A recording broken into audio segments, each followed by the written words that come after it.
ఇవాళ రేపు క్యాన్సరే కాకుండా ఏ చిన్న ప్రాబ్లం ఉన్నా సరే, సో డాక్టర్స్ దగ్గరికి వెళ్ళినప్పుడు ఈవెన్ క్యాన్సర్ లేదు అని చెప్పినా సరే, క్యాన్సర్ ఉంది అని చెప్పినా సరే, ఒక second opinion, third opinion, fourth ఒపీనియన్కి చాలామంది వెళ్తున్నారు.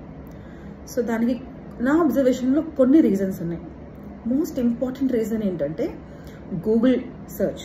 సో మీరు ఒక సిమ్టమ్ గూగుల్లో పెట్టి ఇది ఏంటి అని అంటే, అది సపోజ్ ఇంకేదైనా కొంచెం మోర్ డేంజరస్ థింగ్స్ చూపించిన తర్వాత డాక్టర్ మీ రిపోర్ట్స్ అన్ని చూసి ఇది క్యాన్సర్లా లేదు, నార్మల్గానే ఉంది అని చెప్తే ఆల్రెడీ మీరు మెంటలీ ప్రిపేర్ అయ్యారు కాబట్టి మీకు నమ్మకం రావట్లేదు. That is first thing. And రెండోది ఏంటంటే, thanks to few movies and few TV shows in general health system మీద ట్రస్ట్ అనేది తగ్గిపోయింది. That is second reason. Third thing is, as people overall మనకి ఈ మధ్య కొంచెం థింకింగ్ ప్రాసెస్ ఎలా మారిందనంటే, నేను ఇంకా రీసెర్చ్ చేసి అన్ని ఆప్షన్స్ చూసుకుని అప్పుడు I will take the call అన్న ఒక థింకింగ్.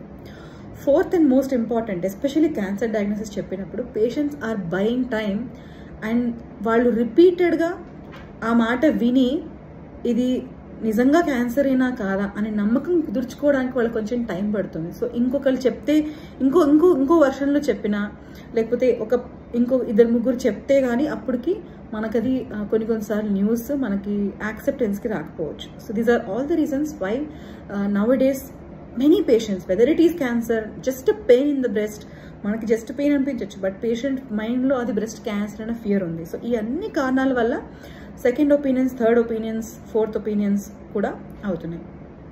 సో ఈ కల్చర్ మనకి సెకండ్ ఒపీనియన్ తీసుకోవడంలో తప్పేం లేదు. కాకపోతే if you have met a primary doctor, వాళ్ళకి క్లియర్గా కమ్యూనికేట్ చెప్పండి, నేను సెకండ్ ఒపీనియన్ తీసుకోవడానికి వెళ్తున్నాను. సో లేకపోతే ఏమవుతుంది అంటే, మీరు ఒక 3 days ఒక సపోజ్ మీకు ఏదైనా ట్రీట్మెంట్ ప్లాన్ అయ్యింది అనుకోండి, బయాప్సీయో లేకపోతే సో ఏదైనా స్కాన్ కానీ, లేకపోతే కీమోథెరపీ కానీ, సర్జరీ కానీ ప్లాన్లో ఉందనుకోండి, మీరు without information if you have vanished, then that will break doctor's trust on you.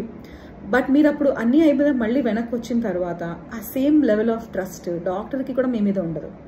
So it's mutual. ఎందుకంటే ఒకసారి ప్రొసీజర్ చేస్తున్నారు అన్నా, కీమోథెరపీ ఇస్తున్నారు అన్నా, డాక్టర్కి కూడా at the end of the day we're all humans. It's not about ego, it's about the trust building between doctor and the patient. And doctors కొంతమంది ఎలా తీసుకోవచ్చు అని అంటే, that you are doubting their expertise, అలాంటి ఒక thought కూడా వస్తుంది.